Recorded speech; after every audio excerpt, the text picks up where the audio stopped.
ಮಾನವಾರ್ಥಮಾವಿರ್ಭೂತಂ ಮಾನವೀಯಾದಿಲಕ್ಷಕಂ ಶಿವರೂಪಂ ಶಿವಾನಂದಂ ವಂದ್ಯಂ ವಂದೇ ಜಗದ್ಗುರುಂ. ಪ್ರಾತಸ್ಮರಣೀಯ ಪೂಜ್ಯಪಾದ ಜಗದ್ಗುರು ಶಿವಾನಂದ ಮಹಾಸ್ವಾಮಿಗಳವರನ್ನು, ಪೂಜನೀಯ ಪುರಾಣರತ್ನ ಚನ್ನಬಸವ ಮಹಾಶಿವಿಗಳವರನ್ನು, ಪೂಜ್ಯರಾದ ವೇದಾಂತ ಕೇಸರಿ ಮಲ್ಲಿಕಾರ್ಜುನ ಮಹಾಶಿವಿಗಳನ್ನು ಸ್ಮರಣೆ ಮಾಡಿಕೊಂಡು ಶಾಸ್ತ್ರಶ್ರವಣದಲ್ಲಿ ಸಮ್ಮಿಳಿತರಾಗಿರುವಂತಹ ಶಿವಸ್ವರೂಪಿಗಳಾದ ತಮ್ಮೆಲ್ಲರಿಗೂ ಶರಣಾರ್ಥಿಗಳು.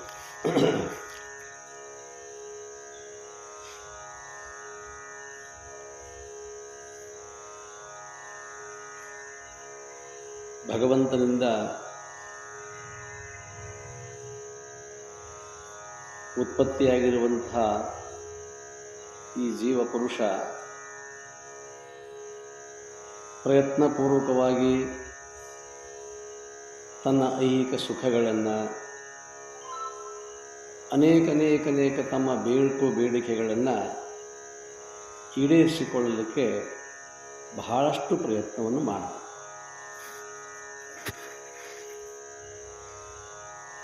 ನಿಸರ್ಗದಲ್ಲೂ ಕೂಡ ಪಕ್ಷಿಗಳು ಪ್ರಯತ್ನವನ್ನು ಮಾಡಿ, ಪ್ರಾಣಿಗಳು ಪ್ರಯತ್ನವನ್ನು ಮಾಡಿ ತಮ್ಮ ಉಪಜೀವನವನ್ನು ಸಾಗಿಸಿಕೊಳ್ಳಲಿಕ್ಕೆ ಏನು ಬೇಕೋ ಅವೆಲ್ಲವನ್ನು ಮಾಡಿಕೊಳ್ತಕ್ಕಂತಹ ಒಂದು ಸಿದ್ಧತೆಯನ್ನು ಅವು ಯಾವಾಗಲೂ ಕೂಡ ಮಾಡಿಕೊಳ್ತಾನೆ ಇದೆ. ಯಾಕಂದರೆ ಬದುಕು ಅನ್ನುವಂಥದ್ದು ಭಾಳ ಮುಖ್ಯ. ಹುಟ್ಟು ನಮ್ಗೆ ಗೊತ್ತಿಲ್ಲ, ಸಾವು ನಮಗೆ ತಿಳಿದಿಲ್ಲ. ಆದರೆ ಈ ಬದುಕು ಅನ್ನುವಂಥದ್ದೇನಿದೆಯಲ್ಲ, ಈ ಬದುಕನ್ನು ಹೇಗೆ ಸಾಗಿಸಬೇಕು ಅನ್ನುವಂಥದ್ದು ಅದು ಪುರುಷ ಪ್ರಯತ್ನ. ಅದಕ್ಕೆ ಪ್ರಯತ್ನ ಬೇಕಾಗ್ತದೆ. ಗಿಡಗಳದಾವ,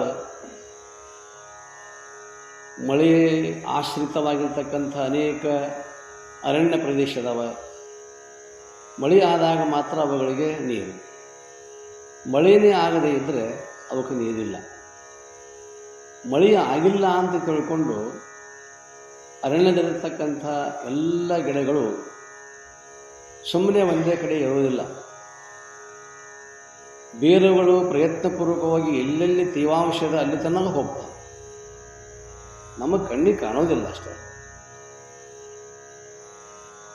ಅಷ್ಟು ಪ್ರಯತ್ನವನ್ನು ನಾವು ಎಲ್ಲಿವರೆಗೆ ಸಾಧ್ಯವೋ, ನೀವು ಮಠದ ಆವರಣದಲ್ಲಿ ಎಲ್ಲಿಯೇ ನೀವು ಸ್ವಲ್ಪ ಗುದ್ಲಿ ತೊಗೊಂಡು ಅಗಿಲಿಕ್ಕೆ ಹೋದರೆ ಬೇರುಗಳೇ ಬೇರುಗಳು.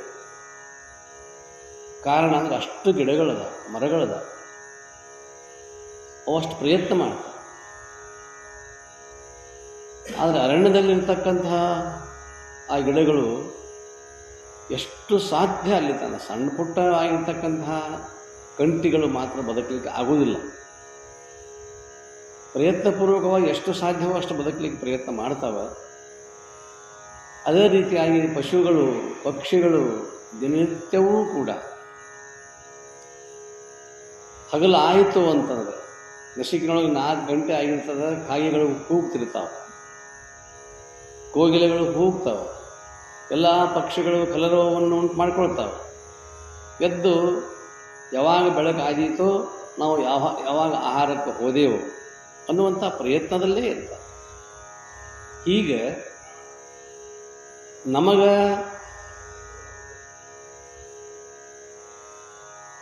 ಈ ಕಾಣತಕ್ಕಂತಹ ಗಿಡಗಳು, ಸೃಷ್ಟಿ, ಈ ಅರಣ್ಯ ಸಂಪತ್ತು, ಪ್ರಾಣಿಗಳು, ಪಶುಗಳು ಎಲ್ಲವೂ ಕೂಡ ಪ್ರಯತ್ನ ಮಾಡಲಾರ್ದೇ ಅವೆಲ್ಲ ಆರಾಮವಾಗಿ ಅದಾವಲ್ಲ ಅಂತ ನಾವು ಅನ್ಬಹುದು. ಸರೋವರದಲ್ಲಿ ಒಂದು ಹಂಸ ಪಕ್ಷಿ ಈಸ್ತಿತ್ತು ಅಂತಂತಂದ್ರೆ ಮ್ಯಾಗ ಭಾಳ ಚಂದ ಕಾಣಕತ್ತೈತೆ ನಮಗೆ. ಆದರೆ ಸದಾವ ಕಾಲದಲ್ಲಿ ಅದರ ಕಾಲಗಳು ನೀರಲ್ಲಿ ಬಡಿತಾನ ಅಲ್ಲ, ನಮಗೆ ಕಣ್ಣಿಗೆ ಕಾಣೋದಿಲ್ಲ. ಅದರ ಉದ್ದೇಶ ಏನೋ ತನ್ನ ಮೇಲಿನ ಭಾಗವನ್ನು ಮಾತ್ರ ಅದು ತೋರಿಸ್ತಿರ್ತದೆ. ನಮಗೆಲ್ಲ ಹಂಸ ಪಕ್ಷಿ ನೀರಿನೊಳಗೆ ಭಾಳ ಚಂದ, ಎಷ್ಟು ನಿಸ್ತಬ್ಧವಾಗಿ ಐತಲ್ಲ, ಸ್ತಬ್ಧವಾಗಿ ಐತಲ್ಲ, ಎಷ್ಟು ಶಾಂತವಾಗಿ ಐತಲ್ಲ ಅಂತ ಹೇಳ್ಕೊಂಡು ನಮ್ಗೆ ಅನಿಸ್ತದೆ. ನೋಡಿದ ಕೂಡಲೇ ನಮ್ಗೆ ಆನಂದ ಆಗತ್ತೆ. ಆದರೆ ಅದರದ್ದು ಪ್ರಯತ್ನ ಎಷ್ಟು ನಡೆದದಂದ್ರೆ ಯಾವಾಗಲೂ ಕಾಲಗಳು, ಯಾವಾಗಲೂ ಸತತವಾಗಿ ಅದರ ಕಾಲಗಳು ಯಾವಾಗಲೂ ಬಡದಾಡ್ತಾನೆ ಇರ್ತಾರೆ. ಒಂದು ಕ್ಷಣ ಅವು ಬಿಡುವಿಲ್ಲ, ಅಷ್ಟು ಪ್ರಯತ್ನ ಅಂತಕ್ಕಂಥ. ಹೀಗೆ ಗಿಡಮರಾದಿಗಳನ್ನು ತೆಗೆದುಕೊಳ್ರಿ, ಜಲಚರ ಜೀವಿಗಳನ್ನು ತೆಗೆದುಕೊಳ್ರಿ, ಖಗಗಳು, ಆಕಾಶದಲ್ಲಿ ಹಾರತಕ್ಕಂಥ ಪಕ್ಷಿಗಳನ್ನು ತೆಗೆದುಕೊಳ್ರಿ, ಯಾವುದೇ ಒಂದು ಜೀವಿ ಅದ ಅಂದ್ರೆ ಅದು ಬದುಕಲಿಕ್ಕೆ ಪ್ರಯತ್ನ ಮಾಡ್ತಾ ಐತಿ. ಹಾಗೆ ಈ ಜಗತ್ತಿನ ಮೇಲೆ, ಭೂಮಿ ಮೇಲೆ ಹುಟ್ಟಿಕೊಂಡಿರ್ತಕ್ಕಂತಹ ಒಬ್ಬ ಈ ಮಾನವ ಜೀವಿ ಅಂತಕ್ಕಂಥದ್ದೇನದಲ್ಲ, ಇವನಿಗೆ ಪ್ರಾರಬ್ಧ ಐತಿ. ಪಶು ಪಕ್ಷಿ ಪ್ರಾಣಿಗಳಿಗೆ, ತರಲತಾರಿಗಳಿಗೆ ಪ್ರಾರಬ್ಧ ಐತೆ ಬಿಟ್ಟತ್ತ ನಮಗೆ ಗೊತ್ತಿಲ್ಲ. ಅದಕ್ಕೆ ಇವ ಏನು ಮಾಡ್ತಾನ ಅಂತಂತಂದ್ರೆ,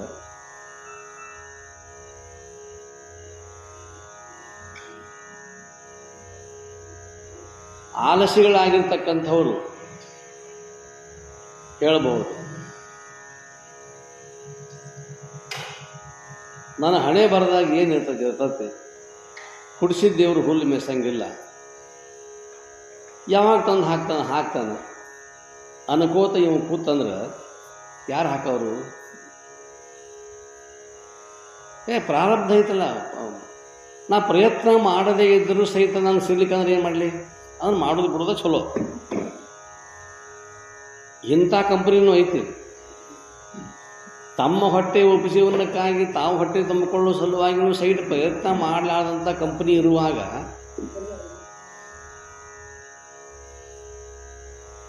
ಅದಕ್ಕೆ ಅಂಥವ್ರು ಅಂತಾರೆ, ನಾವು ಎಷ್ಟೇ ಪ್ರಯತ್ನ ಮಾಡಿದರೂ ಸಹಿತ ನಮ್ಮ ದೈವದಾಗ ಎಷ್ಟು ಇರ್ತೈತೆ ಅಷ್ಟೇ ಇರ್ತೈತಿ ಅಂತ ಅನ್ನುವಂಥ ಮಾತು ಅಂದ್ರೆ ಬೇರೆ. ಪ್ರಯತ್ನ ಮಾಡಿದ್ರೂ ಸಹಿತ ಸಿಗಲಿಕ್ಕಂದ್ರೆ ತೊಗೊಂಡು ಏನು ಮಾಡೋದು? ಅದನ್ನು ಇದೊಂದು ವರ್ಗ ಐತಿ. ಪ್ರಯತ್ನ ಮಾಡೋ ವರ್ಗ ಒಂದು, ಪ್ರಯತ್ನ ಮಾಡಲಾರದೆ ಇರ್ತಕ್ಕಂಥ ವರ್ಗ ಇನ್ನೊಂದು. ಅಂಥವರು ಜೀವನದಲ್ಲಿ ಇದೇನು ಸಾಧಿಸೋದಿಲ್ಲ. ಒಂದು ಮಾತು ನೆನಪಿಟ್ಟುಕೊಳ್ರಿ, ಭಿಕಾರಿಯಾಗಿರ್ತಕ್ಕಂಥ ಒಬ್ಬ ಭಿಕ್ಷುಕನೂ ಸಹಿತ ಹೊಟ್ಟೆ ಹೊರಕೊಳ್ಬೇಕಾಗಿತ್ತು ಅಂದ್ರೆ ಪ್ರಯತ್ನ ಮಾಡಲೇಬೇಕು. ಅವನು ಹುಚ್ಚದಾನ, ಭ್ರಮಿಷ್ಠ ಆಗಿದ್ದಾನ, ಅನೇಕ ಪ್ರಕಾರದ ದುಃಖಗಳು ಅವನ ತಲೆಯಾಗ ಅದಾವ. ಆ ದುಃಖದ ತಾಪದಿಂದಾಗಿ, ಸಮಾಜದ ಏರುಪೇರುಗಳಿಂದಾಗಿ, ಕೌಟುಂಬಿಕ ಸಮಸ್ಯೆಗಳಿಂದಾಗಿ, ಅನೇಕ ಪ್ರಕಾರದ ಸಮಸ್ಯೆಗಳಿಂದಾಗಿ ಆ ಮನುಷ್ಯನಿಗೆ ಹುಚ್ಚು ಹಿಡಿದಲ್ಲ. ಹುಚ್ಚು ಹಿಡಿದಿರ್ತಕ್ಕಂತಹ ಮನುಷ್ಯ ಅದಾನಂದರೂ ಸಹಿತ ಹೊಟ್ಟೆ ಐತಿಲ್ಲೋ, ಅವು ಪ್ರಯತ್ನ ಮಾಡ್ತಾನೆ ಇಲ್ಲೋ, ತನ್ನ ಹೊಟ್ಟೆ ಪಾಡಿಗಾಗಿ ಎಷ್ಟರೇ ಹಾಕಾವಲ್ದಕ್ಕ, ಎಲ್ಲರೇ ಹಾಕಾವಲ್ದಕ್ಕ. ಅವು ಬೇಡದೇ ಇದ್ದರೂ ಸಹಿತ ಒಂದು ಅಂಗಡಿ ಮುಂದೆ ಹೋಗಿ ನಿಂತ ಅಂದ್ರೆ ಅಲ್ಲಿದ್ದವ್ರು ತಿಳ್ಕೊತಾನೆ, ಹೊಸದಾನ ಬಂದಾನ ಕೊಡ್ಬೇಕಂತ ತಿಳ್ಕೊಂಡು ಅಲ್ಲಿ ತನಕ ಬಂದಾನಲ್ಲ. ತನ್ನ ಸ್ಥಾನವನ್ನು ಬಿಟ್ಟು ಅಲ್ಲಿವರೆಗೆ ಬಂದಾನ ಮೇಲೆ ಪ್ರಯತ್ನ ಐತಲ್ಲ. ಅದು ಎದರ ಸಲುವಾಗಿ? ಹೊಟ್ಟೆ ಸಲುವಾಗಿ. ಹಸಿವು ತೃಷೆಗಳು ಹಂಗೂ ಆಗುವುದಲ್ಲ. ನೀರಡಿಕೆ ಆಗಿದೆ ಅಂತ ತಿಳ್ಕೊಂಡು ಅಲ್ಲೇ ಮಲ್ಕೊಂಡು ಬಿಟ್ಟ ಅಂತಂದ್ರೆ ಯಾರು ಹಾಕೋರು ತಂದು? ಅದಕ್ಕಾಗಿ ಈ ರೀತಿಯಾಗಿರ್ತಕ್ಕಂಥ ಪ್ರಾಪಂಚಿಕವಾಗಿರ್ತಕ್ಕಂಥ ಐಹಿಕ ಸುಖ ಭೋಗಗಳನ್ನು ನಾನು ಪಡ್ಕೊಳ್ಬೇಕಾಗಿತ್ತು ಅಂತಂದರೆ ಯಾವಾಗಲೂ ಕೂಡ ಹೋರಾಟ ಅಂತಕ್ಕಂಥದ್ದು ನಡೆದೇ ಇದೆ. ನೀರಲ್ಲಿರ್ತಕ್ಕಂಥ ಆ ಪಕ್ಷಿ ತನ್ನ ಕಾಲುಗಳನ್ನು ಯಾವ ರೀತಿಯಾಗಿ ಬಡಿತಾನೇ ಇದೆಯೋ ಅದೇ ರೀತಿಯಾಗಿ ಸಂಸಾರದಲ್ಲಿ, ಪ್ರಪಂಚದಲ್ಲಿ, ಲೌಕಿಕದಲ್ಲಿ ಇರ್ತಕ್ಕಂಥ ಮನುಷ್ಯ ತಾನು, ತನ್ನ ಪರಿವಾರ, ತನ್ನದೇ ಆಗಿರ್ತಕ್ಕಂಥ ಸಮಾಜ, ಒಂದು ಕುಟುಂಬ, ಅದೆಲ್ಲವನ್ನು ಸಂರಕ್ಷಣೆ ಮಾಡಲಿಕ್ಕೆ ಅನುಗಾಲವೂ ತನ್ನ ಪ್ರಯತ್ನವನ್ನು ಮಾಡ್ತಾನೆ. ನಹಿ ಕಶ್ಚಿತ್ ಕ್ಷಣಮಪಿ ಜಾತು ತಿಷ್ಠತ್ಯ ಕರ್ಮಕೃತ್. ಒಂದು ಕ್ಷಣವೂ ಕೂಡ ನಾವು ಬಿಡಲಾರ್ದಂಗೆ ನಮ್ಮ ಕೆಲಸ ಕಾರ್ಯಗಳು ನಡೆದಾವ. ಮಲ್ಕೊಂಡೇವಿ ಅಂತಂದ್ರೂ ಸಹಿತ ಮನಸ್ಸು ಕೆಲಸ ಮಾಡಕೈತೆ. ಎಚ್ಚರದೇವಿ ಅಂತಂದು ಕೂಡಲೇ ವಿಚಾರ ಮಾಡ್ತಾನೆ.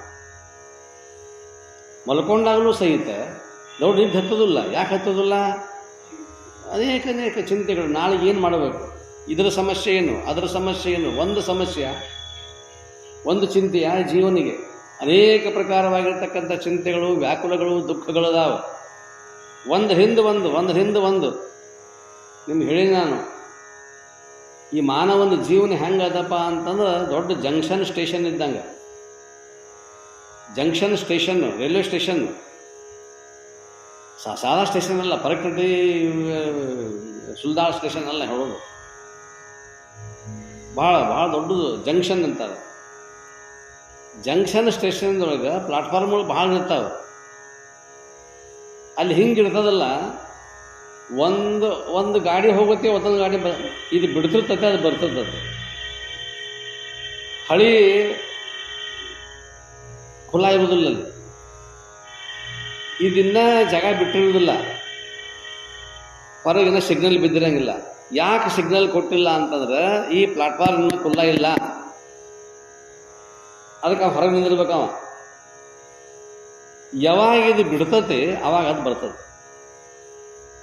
ಹಂಗೆ ದುಃಖಗಳು ಅಂತಕ್ಕಂಥವುಗಳು ನಮ್ಮ ಮೇಲೆ ಏನಿದಾವಲ್ಲ, ಪ್ಲಾಟ್ಫಾರ್ಮ್ ಖುಲ್ಲನೇ ಇಲ್ಲ ನಮಗೆ. ಒಂದರ ಪ್ಲಾಟ್ಫಾರ್ಮ್ ಖುಲ್ಲ ಇರಬೇಕಲ್ಲ, ಇಲ್ಲ.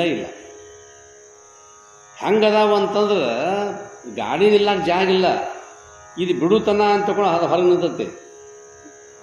ಹಂಗೆ ಒಂದು ಚಿಂತಿ ಹೊರಗೆ ಹೋಗುತನ ದಾರಿಗೆ ಹಾಕೋದು ಕೂತದ ಮತ್ತೊಂದು ಗೇಟ್ನಾಗ ಬರ್ತೇನಂತದ.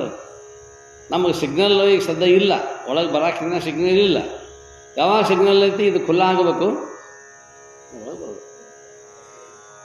ಹಂಗೆ ಮನುಷ್ಯನ ಜೀವನ ಹೆಂಗದ ಅಂತಂದ್ರೆ ಜಂಕ್ಷನ್ ಸ್ಟೇಷನ್, ಒಂದು ಹೋಗೋದ್ರೊಳಗೆ ಒಂದು ಹಾಜರು.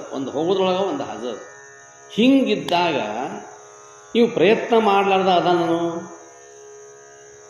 ಇಷ್ಟು ಲೌಕಿಕ ಸುಖಕ್ಕಾಗಿ, ಲೌಕಿಕ ವಿಷಯಗಳಿಗಾಗಿ ಇಷ್ಟೊಂದು ಪ್ರಯತ್ನ ಅಂತಕ್ಕಂಥದ್ದು ನಡೆದದ.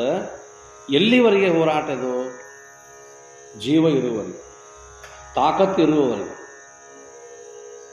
ಜೀವ ಇರುತ್ತಾನ ಅಂತಂದ್ರೆ ಸಾಯ್ತಿರ್ತಾನ, ಜೀವ ಹೋಗೋದು ಬರೋದು ಮಾಡ್ತಿರ್ತದೆ. ಅವಾಗೇನು ಇರಂಗಿಲ್ಲ ನಿಮ್ಮ ಕೆಲಸ. ಈ ಕಡೆ ಲಕ್ಷ್ಯ ಇರಂಗಿಲ್ಲ.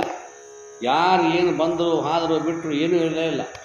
ಯಾರೋ ಹೇಳಿ ಕಳಿಸ್ತಿರ್ತಾರೆ, ಗುರ್ತ ಹಿಡಿಯಂಗಿಲ್ಲ, ಈಗ ಬಂದು ಹೋರಿ ಅಂತ ತಿಳ್ಕೊಂಡು.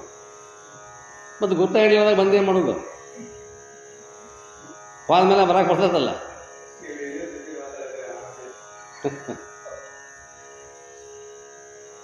ಅದಕ್ಕೆ ಶಕ್ತಿ ಇರುತ್ತನ್ನ, ಮಾನಸಿಕ ಶಕ್ತಿ ಮತ್ತು ದೈಹಿಕ ಶಕ್ತಿಗಳು ಇರುವವರೆಗೂ ಕೂಡ ಹೋರಾಟ ಅಂತಕ್ಕಂಥದ್ದು ಯಾವಾಗಲೂ ನಡೆದ. ಆದರೆ ಆಲಸಿಪಣದಿಂದ ಈ ಮನುಷ್ಯ ಏನು ಮಾಡ್ತಾನಂತಂದ್ರೆ, ಏನು ಮಾಡೋದಪ್ಪ, ಎಷ್ಟು ದುಡಿದ್ರು ಏನೋ ಕೆಲಸ ಆಗೋದಿಲ್ಲ ತಿಳ್ಕೊಂಡ್ಬಿಟ್ಟೀನಿ, ಇನ್ನೇನು ನಾ ಏನೂ ಪ್ರಯತ್ನ ಮಾಡೋದಿಲ್ಲ ಅಂತ ಅಂದ್ರೆ ಅವನಂಥ ಮೂರ್ಖ ಅವನೇ. ಪ್ರಯತ್ನಾಂತೆ ಪರಮೇಶ್ವರ. ಅರ್ಜುನನಿಗೆ ಸಮಸ್ಯೆ ಬಂದ್ಬಿಡ್ತು, ನಾನು ಇನ್ನೂ ಯುದ್ಧ ಮಾಡೋದಿಲ್ಲ. ಕೃಷ್ಣ ಹೇಳ್ತಾನೆ, ನಿನ್ನ ಧರ್ಮ ಅಲ್ಲದು. ನಹಿ ಕಶ್ಚಿತ್ ಕ್ಷಣಮಪಿ, ಒಂದು ಕ್ಷಣವೂ ಸಹಿತ ಬಿಡಲಾರ್ದಂಗೆ ನಾವು ಕೆಲಸವನ್ನು ಮಾಡ್ತಾನೆ ಇರಬೇಕು. ಅದು ಮಾನಸಿಕವಾಗಿದ್ದಿರಬಹುದು, ದೈಹಿಕವಾಗಿರಬಹುದು. ಯಾವುದನ್ನಾದರೂ ಕೊಂಡು ಮಾನಸಿಕವಾಗಿ ಚಿಂತೆ ಮಾಡ್ಕೊಂಡು ಕುಂದ್ರದಲ್ಲ. ಮತ್ತು ಮಾಡಂದಾರ ಅಂತ ತಿಳ್ಕೊಂಡು ಚಿಂತೆ ಮಾಡ್ಕೊತ ಕುಂದ್ರೆ ಅದಲ್ಲ. ಲೆಕ್ಕ ಹಾಕೋದು, ಯಾವುದನ್ನು ಮಾಡಿದರೆ ಯೋಗ್ಯ, ಯಾವುದನ್ನು ಮಾಡದೇ ಇದ್ರೆ ಅಯೋಗ್ಯ. ಎದರಿಂದ ನನಗೆ ಲಾಭ ಆಗತ್ತೆ, ನನಗೆ ಯಾವುದರಿಂದ ನುಕ್ಸಾನ ಆಗತ್ತೆ. ಹೆಂಗೆ ಪ್ರಪಂಚದಲ್ಲಿ ನಾವು ಈ ರೀತಿಯಾಗಿರ್ತಕ್ಕಂತಹ ವಿಚಾರವನ್ನು ಮಾಡ್ತೇವಲ್ಲ, ಅದೇ ರೀತಿಯಾಗಿ ಪಾರಮಾರ್ಥದಲ್ಲೂ ಸಹಿತ, ಅಧ್ಯಾತ್ಮದಲ್ಲೂ ಸಹಿತ ಸಾಧಕನಾಗಿರ್ತಕ್ಕಂಥವನು ನನ್ನ ಪ್ರಾರಬ್ಧ ಕರ್ಮದೊಳಗನ ಮೋಕ್ಷನ ಆಗಲಿಕ್ಕಿಲ್ಲ ಅಂತಂದ್ರೆ ತೊಗೊಂಡು ಏನು ಮಾಡೋದು, ಅದನ್ನು ಪ್ರಯತ್ನ ಮಾಡಿ ಏನು ಮಾಡೋದು ಅನ್ನೋ ಹಾಗೆ. ಲೌಕಿಕ ಪ್ರಪಂಚದಲ್ಲಿ ಒಂದಿಷ್ಟು ಪ್ರಯತ್ನ ಮಾಡಿದ್ರೆ ಸಿಕ್ಕಿತು ಬಿಟ್ಟಿತು, ಆ ಪ್ರಶ್ನೆ ಬೇರೆ. ಪಾರಮಾರ್ಥದಲ್ಲಿ ಹಂಗಿಲ್ಲ. ಸ್ವಲ್ಪಮಪ್ಯಸ್ಯ ಧರ್ಮಸ್ಯ ತ್ರಾಯತೆ ಮಹತೋ ಭಯಾತ್. ಸ್ವಲ್ಪ ಧರ್ಮ ಕಾರ್ಯ ಅಂತಕ್ಕಂಥದ್ದು, ಸ್ವಲ್ಪವೇ ಅಧ್ಯಾತ್ಮದ ಚಿಂತನ ಅಂತಕ್ಕಂಥದ್ದು ಸ್ವಲ್ಪ ಇದ್ರೂ ಸಹಿತ ತ್ರಾಯತೆ ಮಹತೋ ಭಯಾತ್. ಭಯಂಕರವಾಗಿರ್ತಕ್ಕಂತಹ ದುಃಖ ಇದ್ದರೂ ಸಹಿತ ಅದೆಲ್ಲವನ್ನು ದೂರ ಮಾಡ್ತಕ್ಕಂಥ ತಾಕತ್ತು ಆಧ್ಯಾತ್ಮಿಕ ಶಕ್ತಿಗೆ, ಲೌಕಿಕಕ್ಕೆ ಇರಲಿಕ್ಕಿಲ್ಲ. ಲೌಕಿಕದಲ್ಲಿ ನಾವು ಬೇಕಾದಷ್ಟು ಚಿಂತೆಯನ್ನು ಮಾಡ್ತೀವಿ, ದುಃಖವನ್ನು ಮಾಡ್ಕೊಳ್ತೀವಿ, ಪರಿಹಾರ ಆಗಬೇಕಲ್ಲ. ಅದಾದ್ರೆ ಆದಿತ್ತು, ಬಿಟ್ಟರೆ ಬಿಟ್ಟಿತ್ತು, ಅದಕ್ಕೆ ಪ್ರಾರಬ್ಧ ಅನುಭವ ನಾವು. ಆದರೆ ಮೋಕ್ಷ ಆಗುವುದು ಪ್ರಾರಬ್ಧ ಅಲ್ಲ. ಪ್ರಾರಬ್ಧದ ಮೇಲೆ ಮೋಕ್ಷವನ್ನು ಹಾಕುವ ಹಾಗಿಲ್ಲ. ಅಲ್ಲಿ ಪ್ರಯತ್ನ ಅನ್ನುವಂಥದ್ದೇ. ಪ್ರಯತ್ನಪೂರ್ವಕವಾಗಿ ನಾವು ಏನಾದರೂ ಸಾಧನೆ ಮಾಡಿದರೆ, ಎಷ್ಟು ಸಾಧನೆ ಮಾಡಿರ್ತೀವಿ ಅಷ್ಟು ಜಮಾ ಆಗಿರ್ತದೆ. ಇವತ್ತು ನಾವು ಎಷ್ಟು ದುಡ್ದೇವಲ್ಲ, ದುಡಿದಕ್ಕೆ ಫಲ ಐತಲ್ಲ. ನಾನು ಒಬ್ಬ ಆಳ ಮನುಷ್ಯ ಆಗಿ ಒಬ್ಬ ಮಾಲೀಕರಲ್ಲಿ ದುಡಿಯಕ್ಕೆ ಹೋದೆ ಅಂತಂತಂತೆ, 100 ರೂಪಾಯಿ ಆಗಲಿಕ್ಕಿಲ್ಲ, 50 ರೂಪಾಯಿ ದುಡಿತೇನಲ್ಲ, ಅಷ್ಟು ಸಂಗ್ರಹ ಇರ್ತದಲ್ಲ. ಹಂಗೆ ಅಧ್ಯಾತ್ಮದಲ್ಲಿ ಸಾಧಕನಾಗಿರ್ತಕ್ಕಂಥವನಿಗೆ ಕೊರತೆ ಅನ್ನುವಂಥದ್ದಿಲ್ಲ. ಆದರೆ ಇಲ್ಲಿ ಆಲಸ್ಯತೆ ನಡೆಯಂಗಿಲ್ಲ. ಯಾವಾಗಲೂ ಕೂಡ ಸುಸ್ಥಿರವಾಗಿರ್ತಕ್ಕಂಥ ಅನೇಕ ವಿಚಾರಗಳನ್ನು ಚರಣ ಮಾಡ್ತಾನೆ ಇರಬೇಕು. ಅದಕ್ಕೆ ಇಲ್ಲಿ ಅಂತಾರೆ ಅವರು ನಿಜಗುಣ ಶಿವಿಗಳು, ನಿನ್ನಿನ ದಿವಸ ಗುರುವಿನ ಬಗ್ಗೆ ಎಲ್ಲ ಹೇಳಿದರು. 6 ತೆರನಾದ ಭಾವುಕನಿಗೆ ಅನುಗುಣವಾಗಿ ತೋರುವ ಗುರುಕುಲದ ಇರವನ್ನು ಪೇಳುವೆನು ಎಂತೂ ಒಲಿದು ಅಂತ ತಿಳ್ಕೊಂಡು ಹೇಳಿದರು. ಅಲ್ಲಿ ಶಿಷ್ಯನ ಸಾಧಕನ ಯೋಗ್ಯತೆಗಳನ್ನು ಅರಿತುಕೊಂಡು ಆಯಾ ಗುರುಗಳು ಅಲ್ಲಿ ಆದರು. ಕೊನೆಯ ಗುರು ಅಂತಕ್ಕಂಥವನು ಇದನ್ನಲ್ಲ, ವಿಹಿತ ಗುರು ಅಂತಕ್ಕಂಥವನು ತ್ವಮೇವ ತತ್ ತದೇವ ತ್ವಂ ಅಂತಕ್ಕಂಥ ಉಪದೇಶ ಮಾಡ್ತಕ್ಕಂಥ ಸದ್ಗುರುನಾಥ ಅವ ಇಷ್ಟೆಲ್ಲ ಹೇಳಿದ ಮೇಲೆ ಸಾಧಕನಾಗಿರ್ತಕ್ಕಂಥವನು ಶಾಸ್ತ್ರೋಕ್ತವಾಗಿರ್ತಕ್ಕಂಥ ವಿಚಾರಗಳನ್ನು ಕೇಳುವಾಗ ಶ್ರೋತ ಅಧಿಕಾರಿ ಅಂತಾರೆ ನಿಮಗೆ. ಶ್ರೋತ ಅಂದ್ರೆ ಕೇಳುವವ, ಅದಕ್ಕೆ ಶ್ರವಣ ಅಂದ್ರೆ ಕೇಳೋದು. ಶ್ರೋತ ಅಂದ್ರೆ ಕೇಳುವವ, ಶ್ರೋತೃ ಕೇಳುವವ. ಏನನ್ನು ಕೇಳುವವ ಅಂತಂದ್ರೆ ಆತ್ಮೋಪದೇಶವನ್ನು, ಅಧ್ಯಾತ್ಮ ವಿದ್ಯೆಯನ್ನು ಕೇಳುವವ. ಅವ ಹೆಂಗಿರಬೇಕು ಅನ್ನೋ ಪ್ರಶ್ನೆ ಇದೆ. ಗುರುಗಳಂತೂ ಹಿಂಗಾಗಿ ಹೋಗ್ಯಾರ. ವಿಹಿತ ಗುರು ಅಂತಕ್ಕಂಥವನು ಆಗ್ಯಾರ. ನನ್ನ ಅಜ್ಞಾನವನ್ನು ಎಲ್ಲವನ್ನು ಕಳೀತಕ್ಕಂಥವನು, ಮಲವಿಕ್ಷೇಪ ಆವರಣ ದೋಷಗಳನ್ನು ತೆಗಿತಕ್ಕಂಥವನು. ಅವೆಲ್ಲ ಕಳೆದ ನಂತರದಲ್ಲಿ ಇನ್ನು ಸಾಧಕ ಮುಂದೆ ಕೂತಾನಲ್ಲ, ಎಲ್ಲವನ್ನು ಕಳ್ಕೊಂಡು ಶುದ್ಧನಾಗಿ ಕೂತಾನಲ್ಲ, ಅವನದು ಕೆಲಸ ಏನು ಅಂತಂದ್ರೆ ಅದಕ್ಕೆ ಅವನು ಹೇಳ್ತಾರೆ, ಸುಮ್ಮನಾಗದು ವಿಧಿಯೊಳು ಅಂದದೆ ಮುಕುತಿ. ಇದು ಸೂತ್ರ. ಸುಮ್ಮನಾಗದು, ಪ್ರಯತ್ನ ಇಲ್ಲ ಅದನ್ನೇ ಆಗದು. ಸುಮ್ಮನೆ ಅಂದರೆ ಸುಮ್ಮನೆ ನನಗೆಲ್ಲ ಹೊಟ್ಟೆ ಹಾಕು, ಸುಮ್ಮನೆ ನನಗೇನು ಮಾಡುವಂಥದ್ದು ಆಗುವುದಿಲ್ಲ. ಕೆಲಸ ಅಂತಕ್ಕಂಥದ್ದು ಬೇಕಲ್ಲ, ಕರ್ಮ ಅಂತಕ್ಕಂಥದ್ದು ಬೇಕಲ್ಲ, ಕರ್ಮಯೋಗ ಕಾಯಕ ಅಂತಕ್ಕಂಥದ್ದು ಬೇಕಲ್ಲ. ಸುಮ್ಮನಾಗದು ವಿಧಿಯೊಳೊಂದದೆ ಮುಕುತಿ. ನಾ ಮುಂದೆ ಕೆಲವು ಕ್ರಮ ಹೇಳಾಮನೇನೆ. ವಿಧಿಯೊಳು ಅಂತಂದ್ರೆ ವಿಧಿ ನಿಷೇಧ ಅಂತ ಕರೀತಾರೆ ಶಾಸ್ತ್ರದಲ್ಲಿ. ವಿಧಿ ಅಂದರೆ ಈ ರೀತಿ ನಡ್ಕೋ, ನಿಷೇಧ ಅಂದರೆ ಈ ರೀತಿ ನಡ್ಕೊಳ್ಳಿಕ್ಕೆ ಹೋಗಬೇಡ.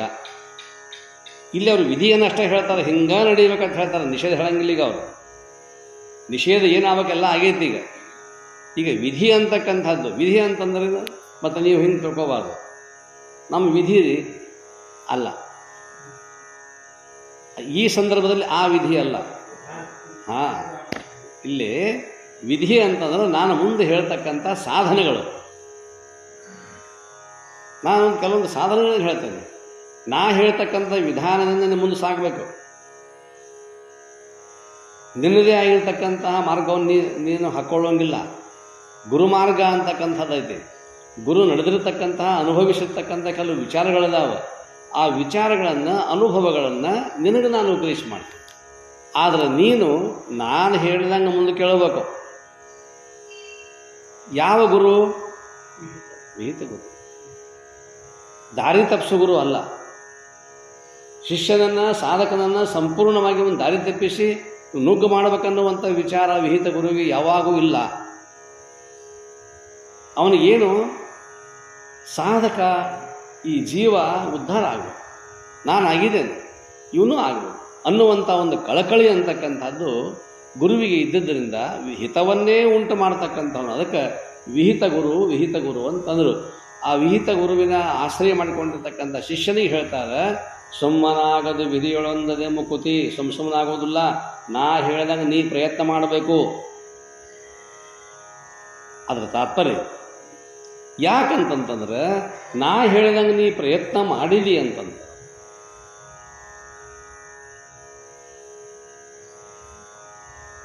ನನ್ನ ಉಪದೇಶದ ಅನುಸಾರವಾಗಿ ನೀನು ಮುಂದೆ ಹೋಗ್ತಾ ಹೋಗ್ತಾ ಹೋಗ್ತಾ ಹೋಗ್ತಾ ನಾನು ಯಾವ ಗುರಿಯನ್ನು ತಲುಪಿದೆನಲ್ಲ ಆ ಗುರಿಯನ್ನು ಮುಟ್ಲಿಕ್ಕೆ ನನಗೂ ಸಾಧ್ಯ ಆಗ್ತದೆ. ನಾ ಹೇಳುವುದೊಂದು, ನೀ ಕೇಳುವುದೊಂದು, ಹಂಗಾಗಬಾರ್ದು. ಗುರುಗಳು ಉಪದೇಶ ಮಾಡ್ತಿದ್ರು, ಗುರುಗಳು ಉಪದೇಶ ಮಾಡಕ್ಕಿರ್ತಾರೆ. ಎಲ್ಲ ಶಿಷ್ಯರು ಕೂತಾರ. ಎಲ್ಲ ಶಿಷ್ಯರು ಕೂತಾಗ ಆಕಸ್ಮಿಕವಾಗಿ ಒಂದು ಇಲಿ ತನ್ನ ಪೊದರಿನೊಳಗೆ ಹೊಂಟಿತ್ತು. ಸಾವಕಾಶ ಹೊಂಟಿತ್ತದು.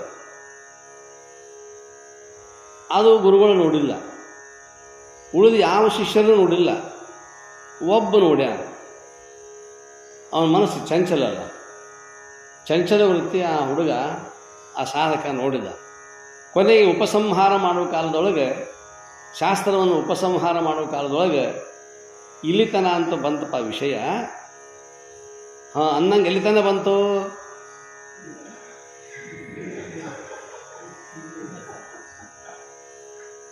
ಅಂತ ಕೇಳಿದರು. ಅವನ ಲಕ್ಷ್ಯ ಅಲ್ಲೈತಿ, ಇಲ್ಲಿಲ್ಲ. ಎಲ್ಲ ಹೋಗೈತಿ, ಬಾಲ ಅಷ್ಟ ಉಳ್ದೈತಿ. ಗುರುಗಳು ಗಾಬರಿ ಆದರು. ನಾ ಬಾಲದ ವಿಷಯನ ಹೇಳಿಲ್ಲಲ್ಲ. ಅವನ ಲಕ್ಷ್ಯ ಎಲ್ಲೈತಿ? ವಿಧಿ ಅಲ್ಲ, ವಿಧಾನ ಅಲ್ಲ. ಅದಕ್ಕೆ ಅಂಥ ಚಂಚಲ ವೃತ್ತಿಯುಳ್ಳ ಶಿಷ್ಯನಿಗೆ, ಸಾಧಕನಿಗೆ ಮುಂದೆ ಕುಂದಿರಿಸ್ಕೊಂಡು ಹೇಳೋ ಹೊತ್ತಿನೊಳಗೆ ಒಂದೇ ಥರವಾಗಿರ್ತಕ್ಕಂಥ ಎಲ್ಲ ಸಾಧಕರು ಇರುವುದಿಲ್ಲ. ಅದಕ್ಕಾಗಿ ಸುಮ್ಮನಾಗದು ವಿಧಿಯೊಳೊಂದದೆ ಮುಕುತಿ. ಒಂದದೇ ನೀನು ಅಲ್ಲಿ ಬೆರೆಯಲಾರದನೆ, ನೀ ಅಲ್ಲಿ ಪ್ರವೇಶ ಮಾಡಲಾರದನೆ, ನಾನು ಹೇಳಿದಂಗೆ ನೀನು ಮುಂದೆ ಹೋಗೋದು ಅನ್ನುವಂಥ ಮಾತನ್ನು ಹೇಳ್ಕೋತ ಹೋಗ್ತಾರೆ. ಯಾಕಂತಂದ್ರೆ ಉಪದೇಶವನ್ನು ಮಾಡುವ ಕಾಲದಲ್ಲಿ ತಪ್ಪು ಅರ್ಥವನ್ನು ಕಲ್ಪಿಸಿಕೊಂಡು ದಾರಿ ತಪ್ಪುವಂಥ ಅನೇಕ ಸಾಧಕರು ಜಗತ್ತಿನಲ್ಲಿ ಅದ. ಗುರುಗಳು ಹೇಳ್ತಾ ಇರ್ತಾರೆ, ಒಂದನ್ನೇ ಹೇಳ್ತಿರ್ತಾರೆ. ಅವರ ಉದ್ದೇಶ ಏನು? ಏಕಮೇವಾ ದ್ವಿತೀಯಂ ಬ್ರಹ್ಮ, ಏಕಮೇವಾ ದ್ವಿತೀಯಾತ್ಮನಲ್ಲಿ ತೋರ್ಪ ಲೋಕರಂಜನವೇ ಕಾಲ್ಪನಿಕ ವೈಶೇ. ಇದೆಲ್ಲವನ್ನು ಹೇಳ್ತಾರೆ ಗುರುಗಳು. ಏಕಂ ಅಖಂಡಂ ಆನಂದಂ ಬ್ರಹ್ಮ, ಇದೆಲ್ಲವನ್ನು ಹೇಳುವಾಗ ಅನೇಕ ಕುತ್ಸಿತ ಮತಿ ಅಂತಕ್ಕಂಥದ್ದು, ಕುತ್ಸಿತ ಬುದ್ಧಿ ಅಂತಕ್ಕಂಥದ್ದು ಉಂಟು ಮಾಡಿಕೊಂಡು ಈ ಕಡೆ ಲಕ್ಷ್ಯ ಕೊಡಲಾರನೆ ಬೇರೆ ಕಡೆ ಲಕ್ಷ್ಯ ಕೊಟ್ಟಿ ಅಂತಂದ್ರೆ ನಿನ್ನ ಪ್ರಯತ್ನ ಇಲ್ಲಿ ವ್ಯರ್ಥ ಇದಲ್ಲ. ಇಷ್ಟತನ ಮಾಡಿರ್ತಕ್ಕಂಥ ಪ್ರಯತ್ನ ಎಲ್ಲ ವ್ಯರ್ಥವಾಗಿ ಹೋಗಿಬಿಡ್ತದಲ್ಲ. ಆ ಒಂದು ಕಳಕಳಿಯಿಂದ ಮೊಟ್ಟ ಮೊದಲಿಗೆ ಆಜ್ಞೆ ಮಾಡ್ತಾರೆ, ಸುಮ್ಮನಾಗದು ವಿಧಿಯೊಳು ಒಂದದೇ ಮಗು. ನಾನು ಹೇಳ್ತಕ್ಕಂತಹ ಕೆಲವೊಂದು ಸಾಧನೆಗಳದಾವ, ಆ ಸಾಧನೆಗಳನ್ನು ಮಾಡಿಕೊಳ್ಳಲಾರ್ದೇ ನಿನಗೆ ಮುಂದೆ ಮುಂದೊದಗ್ತಕ್ಕಂತಹ ಯಾವ ಗುರಿ ಇದೆಯಲ್ಲ ಆ ಗುರಿ ಅಂತಕ್ಕಂಥದ್ದು ಸಾಧಿಸುವುದಿಲ್ಲ. ಹಾಗಾದರೆ ವಿಧಾನ ಯಾವುದು? ವಿಧಿವಿಧಾನಗಳನ್ನು ನಿಮಗೆ ಹೇಳಬೇಕಾಗಿತ್ತು. ನಾನು ಯಾವ ವಿಧಾನಗಳನ್ನು ಹೇಳ್ತೀರಿ ನೀವು ಅಂತಂದಾಗ, ನೋಡಪ್ಪ, ನೀನು ಮೊಟ್ಟ ಮೊದಲು ಸಾಧನ ಚತುಷ್ಟಯ ಸಂಪನ್ನನಾಗಬೇಕು. ಮೊದಲನೇ ವಿಧಾನ ಸಾಧನ ಚತುಷ್ಟಯ. ವಿಧಿಯೊಳು ಒಂದದೆ ಅಂದಾರಲ್ಲ, ವಿಧಿ, ಆ ವಿಧಾನಗಳು, ಆ ಸಾಧನೆಗಳು ಯಾವುವು ಅಂದ್ರೆ ಸಾಧನ ಚತುಷ್ಟಯ. ಚತುಷ್ಟಯ ಅಂದರೆ 4. ಸಾಧನ ಅಂದ್ರೆ ಹೇಳ್ತಕ್ಕಂತಹ ಮಾರ್ಗಗಳು, ಸಲಕರಣೆಗಳು, ಸಾಧನಗಳು. ಭಗವಂತನನ್ನು ತಿಳಿದುಕೊಳ್ಳಲಿಕ್ಕೆ, ನಾನು ಬ್ರಹ್ಮಸ್ವರೂಪನಾಗಲಿಕ್ಕೆ 4 ಸಾಧನಗಳದಾವ. ಶಾಲೆಗೆ ಹೆಸರು ಹಚ್ಚಬೇಕಾಗಿತ್ತು ಅಂತಂದ್ರೆ ಆಧಾರ್ ಕಾರ್ಡ್ ಬೇಕು ನಮ್ಗೆ, ಹೌದಿಲ್ಲ ಸರ್? ಆಧಾರ್ ಕಾರ್ಡ್ ಬೇಕು. ಬರೀ ಆಧಾರ್ ಕಾರ್ಡ್ ಇದು ನಡೆಯೋದಿಲ್ಲ. 6 ವರ್ಷ ಸಂಪೂರ್ಣ ಮಗುವಿಗೆ ಆಗಿರ್ಬೇಕು. ಮೊದಲು ಹಂಗೆ ಇದ್ದಿದ್ದಿಲ್ಲ. ವರ್ಷ ಆಗೋದಕ್ಕೆ 2 ವರ್ಷ ಕಡಿಮೆ ಆಗೋದಕ್ಕೆ ತೆಕ್ಕೆ ಹೆಚ್ಚು ತೆಕ್ಕೆ ಕಡಿಮೆ ಹಂಗಿತ್ತು ಕಾಲ. ಈಗ ಹಾಗಿಲ್ಲ. ಸರ್ಕಾರದ ಆದೇಶ, 1 ದಿವಸ ಕಡಿಮೆ ಇದ್ರೂ ಹಚ್ಕೊಳ್ಳಂಗಿಲ್ಲ. ಹೆಂಗೆ ಒಬ್ಬ ವಿದ್ಯಾರ್ಥಿಯನ್ನು ಶಾಲೆಗೆ ಪ್ರವೇಶ ಕೊಡೋ ಹೊತ್ತಿನೊಳಗೆ ನಾವು ಅವನ ಆಧಾರ್ ಕಾರ್ಡು, ತಂದೆ ಆಧಾರ್ ಕಾರ್ಡು, ತಾಯಿ ಆಧಾರ್ ಕಾರ್ಡು, ಆ ಹುಡುಗನ ಡೇಟ್ ಆಫ್ ಬರ್ತು ಇಷ್ಟೆಲ್ಲ ನೋಡಿಕೊಂಡು ನಾವು ನೋಂದು ಮಾಡ್ಕೊಳ್ತೇವೆ, ಶಾಲೆಗೆ ಪ್ರವೇಶ ಕೊಡ್ತೇವೆ. ಹಂಗಿಲ್ಲಿ ಅಧ್ಯಾತ್ಮ ಕ್ಷೇತ್ರದಲ್ಲಿ ಪ್ರವೇಶ ಮಾಡ್ತಕ್ಕಂಥ ಸಾಧಕನಿಗೆ 4 ಲಕ್ಷಣಗಳಿದ. ಆ 4 ಲಕ್ಷಣಗಳು ಹೊಂದಿರಬೇಕು ಅವನು. ಇದೇ ಮುಖ್ಯವಾಗಿರ್ತಕ್ಕಂಥದ್ದು. ಅದಕ್ಕೆ ಸಾಧನ ಚತುಷ್ಟಯ ಸಂಪನ್ನ ಅಂದ್ರೆ ಅವರು ಉಡಾಳಲ್ಲ, ಸಂಪನ್ನ. ಅವನಲ್ಲಿ ಆ ಸಂಪನ್ನತೆ ಇರಬೇಕು. ಯಾವ ಸಾಧನ ಚತುಷ್ಟಯಗಳು ಅಂತಂತಂದರೆ ಇದೇ ಪದ್ಯದಲ್ಲಿ ಹೇಳ್ತಕ್ಕಂಥ ಒಂದು ಮಾತು, ಇದು ನಿತ್ಯ ಇದು ಅನಿತ್ಯ ಎಂಬುದನ್ನು ಅರಿಯದೆ. ವಿವೇಕ ಮೊದಲನೇ ಲಕ್ಷಣ. ಸಾಧಕನ ಮೊದಲನೇ ಲಕ್ಷಣ ಯಾವುದು ಅಂದರೆ ವಿವೇಕ. ವಿವೇಕ ಅಂತಂತಂದ್ರೆ ಇಲ್ಲೇನು, ಅವನ ಬುದ್ಧಿ ಅಂತಕ್ಕಂಥ ವಿಚಾರ ಮಾಡ್ತಕ್ಕಂಥದ್ದು ಏನು, ಇದು ನಿತ್ಯ ಇದು ಅನಿತ್ಯ ಎಂಬುದನ್ನು ಅರಿಯದೆ. ಈ ವಿಚಾರ ಮೊದಲು ಬೇಕು. ಇದು ನಿತ್ಯ ಇದು ಅನಿತ್ಯ. ಇದನ್ನು ಯಾಕೆ ಹೇಳಕತ್ಯಾರ ಅಂತಂತಂದ್ರೆ, ತಮ್ಮ ನೀನು ಈಗ 22 ವರ್ಷದವ ಇದೆಯಾ, 22 ವರ್ಷ ಎದಕ್ಕೆ ಆಗ್ಯಾವು? ದೇಹಕ್ಕೆ. ಹೌದಿಲ್ಲ? 22 ವರ್ಷದಿಂದ ನೀ ಎಲ್ಲಿದ್ದಿ? ಇರಲಿಲ್ಲ. 22 ವರ್ಷದ ಹಿಂದೆ ಈ ಶರೀರಕ್ಕೆ ಅಸ್ತಿತ್ವನೇ ಇಲ್ಲಲ್ಲ. ನಾ ಹುಟ್ಟೇ ಇಲ್ಲ, ಜನ್ಮವೇ ಆಗಿಲ್ಲ, ಹುಟ್ಟೇ ಇಲ್ಲ ಅಂತಂದ ಮೇಲೆ ಅದು ಶೂನ್ಯ. ಆದ್ರೆ ಈಗ 22 ವರ್ಷ ಆಗ್ಯಾವಲ್ಲ, ಎದಕ್ಕೆ ಆಗ್ಯಾವು? ಶರೀರಕ್ಕೆ ಆಗ್ಯಾವ. ಶರೀರಕ್ಕೆ 22 ವರ್ಷ ಆಗ್ಯಾವ ಅಂತಂತಂದ ಮೇಲೆ 22 ವರ್ಷ ಹೋಗಲಿ, ಅದರೊಳಗೆ 19 ತೆಗೆಯೋಣ, ಎಷ್ಟು ಉಳಿತು? 3 ವರ್ಷ. 3 ವರ್ಷದ ಬಾಲಕನಾಗಿರುವಾಗ ನನಗೆ ಜ್ಞಾನ ಬಂತು. ಬೇಕು ಬೇಡ ಅನ್ನುವಂಥದ್ದು ನಿಮಗೆ ತಿಳಿಲಿಕ್ಕೆ ಪ್ರಾರಂಭ ಆಯಿತು. ಇದು ಬೇಕು ಇದು ಬೇಡ, ಹಠ ಪ್ರಾರಂಭ ಆಯಿತು. ಬೇಕ ಅದಕ್ಕೆ ಹೇಳ್ತಾರಲ್ಲ, 3 ವರ್ಷದ ಬುದ್ಧಿ 100 ವರ್ಷದ ತನಕ. ಹಂಗಿಲ್ಲಿ ಹಠ ಅಂತಕ್ಕಂಥದ್ದು ಏನು ಪ್ರಾರಂಭ ಆಯಿತು, ಬೇಕು ಅನ್ನುವಂಥದ್ದು ಅಲ್ಲಿ ಅದು ಭಾವದಲ್ಲಿ ಮೂಡಕ್ಕೆ ಶುರು ಮಾಡ್ತಾರೆ. ಇದು ಬೇಕು ಇದು ಬೇಡ, ಅಳೋದು, ಕೊಡದೇ ಇದ್ದರೆ ಹಠ ಮಾಡೋದು, ಇದೆಲ್ಲವೂ ಕೂಡ ಆಗೋದು ಅಂತಂದ್ರೆ 3ನೇ ವರ್ಷದಲ್ಲಿ. 3 ವರ್ಷದವನು ಇದ್ದಾಗ ಏನು ನನಗೆ ಭಾವ ಇತ್ತು, ಈಗ ಶರೀರವೂ ಬದಲಾವಣೆ ಆಗೈತಿ, ಇನ್ನು ಭಾವವೂ ಬದಲಾವಣೆ ಆಗೈತಿ, ಮನಸ್ಸೂ ಬದಲಾವಣೆ ಆಗೈತಿ, ಸ್ಥಾನವೂ ಬದಲಾವಣೆ ಆಗೈತಿ. ನಿನ್ನ ಮನೆಯಲ್ಲಿಲ್ಲ, ನೀನೀಗ ನೀನು ಆಶ್ರಮದಲ್ಲಿದೆಯಾ, ಶರೀರ 19 ವರ್ಷ ಹೆಚ್ಚಾಗೈತಿ.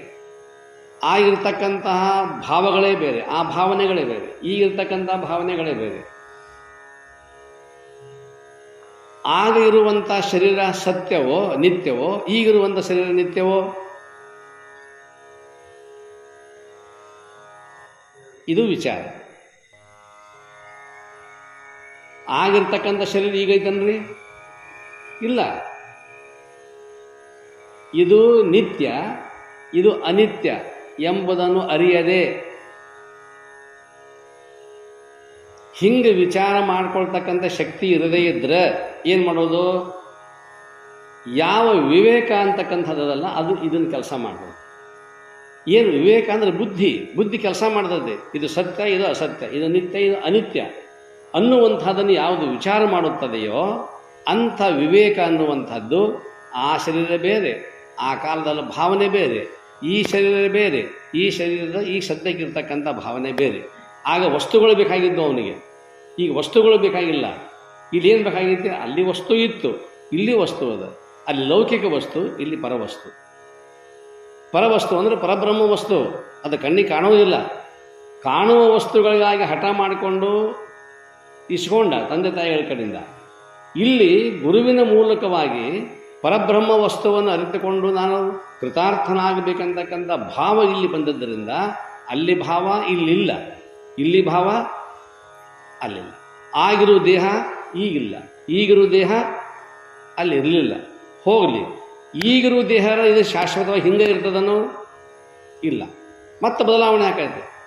ನಾನು ನಿನ್ನ ವಯಸ್ಸಿನಾಗ ಇದ್ನಿ, 22 ವಯಸ್ಸಿನಾಗ ನಾನು ಇದ್ನಿ.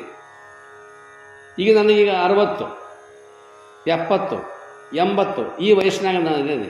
ಅಷ್ಟು ವರ್ಷ ಹೋದಲ್ಲ, ಆಗಿರುವಂಥ ಶರೀರ ಈಗ ಅದನ್ನು ಇಲ್ಲ ಅಂದಮೇಲಿಂದ ಶರೀರ ನನ್ನ ಕೈಯಲ್ಲಿಲ್ಲ, ಭಾವನೆಗಳು ನನ್ನ ಕೈಯಲ್ಲಿಲ್ಲ, ಮನಸ್ಸು ನನ್ನ ಕೈಯಲ್ಲಿಲ್ಲ. ಶರೀರ ನಾ ಹೇಳ್ದಂಗೆ ಕೇಳೋದಿಲ್ಲ, ಅವ ಹಂಗಿರಲಿಲ್ಲ. ಮನಸ್ಸು ಹೇಳ್ತಿತ್ತು, 1 ಕ್ವಿಂಟಲ್ ಗುಂಡು ಎತ್ತಿತ್ತು. ಈಗ ಒಂದು ತಂಬಿ ಎತ್ತವಲ್ದು, ಪ್ಲಾಸ್ಟಿಕ್ ತಂಬಿ, ಖಾಲಿ ತಂಬಿ ತುಂಬಿದ್ದೆಲ್ಲ ಹೇಳೋದು. ಖಾಲಿ ತಂಬಿಗೆ ಯಾಕೆ ಎತ್ತವಲ್ದು? ಬದಲಾವಣೆ ಆಗೈತಿ. ಅದು ನಿತ್ಯವಾಗಿ ಉಳಿಲಿಲ್ಲ ಆ ಶರೀರ ಅಂತಕ್ಕಂಥದ್ದು. ವಿಚಾರ ಶಕ್ತಿ ಅಂತಕ್ಕಂಥದ್ದಿಲ್ಲ. ಅಕಸ್ಮಾತ್ ನಾವು ವಯಸ್ಸಾದ ಮೇಲೆ ಮನೆಯಾಗ ಏನು ಹೇಳಕ್ಕೆ ಹೊಂಟಿವಿ ಅಂತಂತಂದ್ರೆ ಮಕ್ಕಳಿಗೆ ಸುಮ್ಕೊಂಡ್ರಪ್ಪ ನಿಂಗೇನು ತಿಳಿದಿದ್ದೆ ಅನಿಸ್ಬಿಟ್ಟಿರಲಿ ನೀವು. ಸ್ವಾಭಾವಿಕವಾಗಿ ನಾವೇನು ನಮಗೆ ತಿಳಿದದ್ದು ನಮ್ಮ ಕಾಲದ ಸಂಗತಿಗಳನ್ನು ಹೇಳ್ಕೊಂತ ಈಗ ನಾವು ಕೂತೇವೆ ಅಂತಂತಂದ್ರೆ ಅದು ಹೋದ ನಿಮ್ಮ ಕಾಲ. ಹೇಳ್ಕೊತ ಕುಂದ್ರ ಹಂಗೆ ಪುರಾಣ ಕಥೆ ಬೇಸೋಳದಾಗ ಯಾರು ಈಗಿನವ್ರು ಬೈತಾರೆ. ಬದಲಾತು. ನಾನು ಹೇಳಿರ್ತಕ್ಕಂಥ ನಾನೇ ಸತ್ಯ, ನಾ ಹೇಳಿದ್ದೆಲ್ಲವೂ ಸತ್ಯ, ನಾ ಹೇಳಿದಂಗೆ ಕೇಳ್ತಿದ್ರು ಅಂತಕ್ಕಂಥದ್ದು ಈಗ ಉಳಿತನೋ ಇಲ್ಲ. ಬದಲಾವಣೆ ಆಯಿತು. ವಿಚಾರದಲ್ಲಿ ಬದಲಾವಣೆ ಆಯಿತು, ಮಕ್ಕಳ ವಿಚಾರದಲ್ಲಿ ಬದಲಾವಣೆ ಆಯಿತು. ಇವುಗಳೆಲ್ಲವನ್ನು ನಾವು ಸಮೀಕರಣ ಮಾಡಿಕೊಂಡು ಬದುಕಲಿಕ್ಕೆ ಸಾಧ್ಯ ಐತನೋ? ಅವಾಗ ನಾವು ಏನು ಮಾಡಿಬಿಡ್ತೀವಿ? ಅಸಹಾಯಕರಾಗ್ತೀವಿ. ಏನಪ್ಪ ನಮ್ದು ನಡೆಯಂಗಿಲ್ಲ. ಯಾರ ಏನಾರ ಬಂದು ನಮ್ಗೆ ಹೇಳ್ತಾರೆ ಹಿಂಗಪ್ಪ, ಮತ್ತು ಮಕ್ಕಳಿಗೆ ಸ್ವಲ್ಪ ಹಿಂಗೆಲ್ಲ ಹೇಳಬೇಕಿಲ್ಲ, ನಮ್ಗೆ ನಡೆಯಂಗಿಲ್ಲ. ಈಗ ಅವ್ರ ಜಗತ್ತಿನಾಗ ಅವ್ರದ ಸಹಜವಾಗಿರ್ತಕ್ಕಂಥ ಮಾತಿದೆ. ಅವ್ರದ್ದೇ ಆಗಿರ್ತಕ್ಕಂಥ ಒಂದು ಜಗತ್ತೈತಿ. ನಮ್ದು ಏನು ನಡೀತಿದ್ದಪ್ಪ? ಸುಮ್ಮ ಕುಂದ್ರೋದು, ಹೇಳೋದು, ಇದನ್ನು ಮಾಡೋದು, ಬಿಡ ಅಂದ್ರೆ ಬಿಡೋದು. ಇಷ್ಟರಾಗಿ ನಾವು ಅದೇವಿ. ಇನ್ನು ಹೆಚ್ಚು ಕಡಿಮೆ ಮಾತಾಡಿದ್ರೆ ಅದು ಇಲ್ಲ ಕತೆ. ಅವ್ರು ಹೇಳ್ತಾರೆ. ಅಂದರೆ ಯಾವುದು ಸತ್ಯವಾಗಿ ಉಳಿತು? ನನ್ನ ವಿಚಾರಗಳು ಸತ್ಯವಾಗಿ ಉಳಿಲಿಲ್ಲ, ನನ್ನ ದೇಹಗಳು ಸತ್ಯವಾಗಿ ಉಳಿಲಿಲ್ಲ, ನನ್ನ ಯಾವುದೇ ಕ್ರಿಯೆಗಳು ಸತ್ಯವಾಗಿ ಉಳಿಲಿಲ್ಲ. ಅದೆಲ್ಲವೂ ಅಸತ್ಯ ಆಯ್ತಲ್ಲ. ಇದರ ಮೇಲಿಂದ ನಾವು ತಿಳ್ಕೋಬೇಕು, ಇದು ಸತ್ಯವಾಗಿಲ್ಲ. ಇದು ವಿವೇಕ. ಅವ್ರು ಹೇಳೋದೇನು? ಇದು ವಿವೇಕ ಅನ್ನುವಂಥದ್ದು. ಇಂಥ ವಿವೇಕದ ದ್ವಾರದಿಂದ ನಾನು ಏನು ಮಾಡ್ಕೊಳ್ಬೇಕು? ಇದು ಮೊದಲನೇ ಲಕ್ಷಣ. ಇದು ಸಾಧನ ಚತುಷ್ಟಯಗಳಲ್ಲಿ ಮೊದಲನೇ ಸಾಧನ ವಿವೇಕ. ಬುದ್ಧಿ ಇರಬೇಕು. ಒಂದು ಮಗು ಬರ್ತದಪ್ಪ ಅಂದಮೇಲೆ ಅದಕ್ಕೆ ಬುದ್ಧಿ ಎಷ್ಟರ ಮಟ್ಟಿಗೆ ಐತಿ ಅನ್ನುವಂಥದ್ದನ್ನು ವಿಚಾರ ಮಾಡ್ತೇವೆ. ಮಂದ ಬುದ್ಧಿ ಇದ್ದಿತ್ತು ಅಂತಂತಂದ್ರೆ ಹೆಸರು ಹಚ್ಕೋಬೋದು ನಾವು ಅಷ್ಟೇ. ಕಲಿಸೋದು ಎಷ್ಟರ ಮಟ್ಟಿಗೆ, ಅದು ಕಲಿಯೋದು ಎಷ್ಟರ ಮಟ್ಟಿಗೆ. ಹಂಗಿಲ್ಲಿ ವಿವೇಕ ಅನ್ನುವಂಥದ್ದು ಜಾಗೃತವಾಗಿತ್ತು ಅಂತಂತಂದ್ರೆ ಆ ವಿವೇಕವೇ ನಮಗೆಲ್ಲ ಅದು ಮುಂದೆ ಅದಕ್ಕೆ ಅಂತಾರೆ ಇನ್ನೊಂದವರು ಸದಸದ್ ವಿವೇಕ ಅಂತ. ನಿತ್ಯಾನಿತ್ಯ ವಸ್ತು ವಿವೇಕ ಇಲ್ಲಿ ಅಂತಂದ್ರೆ ಇನ್ನೊಂದು ಕಡೆ ಸತ್ ಅಸತ್, ಸದ್ರೂಪ ಯಾವುದು, ಅಸದ್ರೂಪ ಯಾವುದು. ಅದೇ ಶಬ್ದಗಳು ಭಿನ್ನವಾಗಿರ್ತಕ್ಕಂಥವು. ಸದ್ರೂಪ ಯಾವುದು? ಬ್ರಹ್ಮ. ಸದ್ರೂಪ ಅಂದರೆ ಯಾವಾಗಲೂ ಇರ್ತಕ್ಕಂಥದ್ದು. ಅಸದ್ ಅಂತಂದ್ರೆ ಒಮ್ಮೆ ತೋರ್ತೈತಿ, ಒಮ್ಮೆ ಇಲ್ಲ. ತೋರಿ ಅಡಗುವಂಥದ್ದು. ಇದು ಜಗತ್ತು ಹಿಂಗೆ ಇರ್ತಕ್ಕಂಥದ್ದು. ಜಗತ್ತು ಅನ್ನೋದ್ರ ಬದಲಾಗಿ ಇದೇ ಜಗತ್ತು. ಇದು ಸಾವಕಾಶ ಸರ್ಕೋಂತ ಹೋಗೋದ ಜಗತ್ತು. ಈಗ ನಾವೆಲ್ಲರೂ ಸರ್ಕೊಂತ ಬಂದೇವಿಲ್ಲ, ಅಲ್ಲಿಂದ ಇಲ್ತಾನೆ. ಎಲ್ಲಿಂದ? ಬಾಲ್ಯಾರಂಭದಿಂದ, ಬಾಲ್ಯದನದಿಂದ ಇಲ್ಲಿ ತನೂ ಹಂಗೆ ಸರ್ಕೋತ ಬಂದೇವಿ. ಮುಂದೆ ಹೋದಂಗೆ ನಾವು ಸರಿದಿದ್ರು ಸಹಿತ ಕಾಲೆಲ್ಲ ಸರಿಸ್ತದೆ ನಮ್ಮನ್ನು. ನಾವು ಕುಂತಿರ್ತದೆ ಸರಿಬಹುದು, ಆದರೆ ನಾವು ಸರಿಯುವುದಿಲ್ಲಪ್ಪ ಅಂತಂದ್ಮೇಲೆ ಸರಿಸುವಂಥ ಒಂದು ಕಾಲ ಬರ್ತೈತಿ. ದೇವರ ಕಡೆ ಸರಿಸ್ಬಿಡ್ತಾನೆ. ಸರ್ಕೋಂತ ಇರೋದೇ ಜಗತ್ತಿನ ನಿಯಮ. ಜಗತ್ತಂದ್ರೆ ಸರಿಯೋದು. ಇಂಥ ವಿವೇಕ ಅನ್ನುವಂಥದ್ದು ನಮ್ಮಲ್ಲಿ ಐತಿ. ಪ್ರತಿಯೊಬ್ಬರಲ್ಲೂ ವಿವೇಕ ಐತಿ. ಆ ವಿವೇಕ ಅನ್ನುವಂಥ ಪ್ರಾಣಿಗಳಲ್ಲಿ ಐತಿ. ಅಲ್ಲಿ ಸಂಕುಚಿತ ಇದೆ. ಇದು ಎಷ್ಟರ ಮಟ್ಟಿಗೆ? ಸುಮ್ಮನೆ ಆಹಾರ, ಭಯ, ಮೈಥುನ ಅಷ್ಟೇ. ಆಹಾರ, ನಿದ್ರಾ, ಭಯ, ಮೈಥುನ 4 ಲಕ್ಷಣಗಳಿಂದ ಅದು ಕೂಡ್ಕೊಂಡದ್ದು. ಹಂಗೆ ನಾವು ಇದ್ದೇವೆ. ಅದಕ್ಕೆ ನಮ್ಗೆ ವ್ಯತ್ಯಾಸ ಇಲ್ಲ. ಒಂದು ಬೇರೆ ಐತೆ ನಮಗೆ. ಅದೇ ಅರಿವು ಅನ್ನುವಂಥದ್ದು, ಅದು ವಿವೇಕ ಅನ್ನುವಂಥದ್ದು.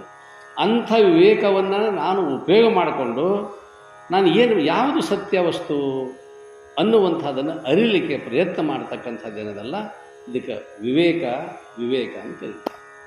ಇಂಥ ವಿವೇಕದ ದ್ವಾರ ಕೆಲವು ಸಂದರ್ಭದೊಳಗೆ ಎಷ್ಟೇ ವಿವೇಕ ಜಾಗೃತವಾಗಿದ್ದರೂ ಸಹಿತ ಮಾಯಾ ಅನ್ನುವಂಥ ಒಂದು ಗಾಳಿ ಬೀಸಿದಾಗ ವಿವೇಕವು ಸಹಿತ ಮಂಕಾಗಿರುತ್ತೆ. ಅವಾಗ ಅವರಂತಾರೆ ಮಾಯೆಯ ಹೊಡೆತಕ್ಕೂ ಕೂಡ ನಾನು ಸಿಲುಕಬಾರದು. ಅದು ವಿವೇಕ. ಅಷ್ಟು ಭದ್ರವಾಗಿರ್ತಕ್ಕಂಥದ್ದು ಬೇಕು. ಆದ್ದರಿಂದ ಇಂತಹ ಒಂದು ಪರಿಪಕ್ವ ಅವಸ್ಥೆ ಅಂತಕ್ಕಂಥದ್ದು, ಇದು ನಿತ್ಯ ಇದು ಅನಿತ್ಯ ಅಂತಕ್ಕಂಥದ್ದನ್ನು ಅರಿತುಕೊಳ್ಳೋದು. ಹಾಗಾದರೆ ನಿತ್ಯವಾಗಿರ್ತಕ್ಕಂಥದ್ದು ಯಾವುದು ಅಂದರೆ ಆತ್ಮವಸ್ತು. ಅದು ಒಂದೇ ನಿತ್ಯ. ಇದು ಅನಾತ್ಮ ವಸ್ತು. ನ ಆತ್ಮ ಅನಾತ್ಮ. ಆತ್ಮ ಯಾವುದು ಅಲ್ಲ ಅದೆಲ್ಲವೂ ಕೂಡ ಅನಾತ್ಮ ವಸ್ತುಗಳು.